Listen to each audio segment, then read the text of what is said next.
केंद्रप्रमुख भरतीसाठी असा प्रश्न परीक्षेत येऊ शकतो. जसं 11ला 22 तर 25ला किती? आणि खाली पर्याय 75, 150, 175, 200. तर मग आता आपण 11ला 22 म्हणजे 11ची दुप्पट 22 असं जर म्हटलं तर 11ची दुप्पट बरोबर 22. मग 25ची दुप्पट केली तर ती 50 होते. पण पर्यायात 50 उत्तर नाही. मग हे कसं करायचं?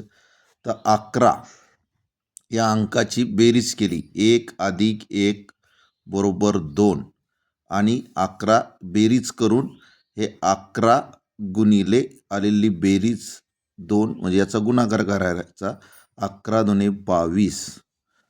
त्याचप्रमाणे आता 25 या दोन्ही अंकाची बेरीज 2 अधिक 5 बरोबर 7 आणि 25 गुणिले आलेली बेरीज 7. 25 आता 175.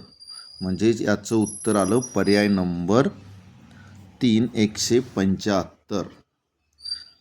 अशा प्रकारचे उदाहरणं येऊ शकतात.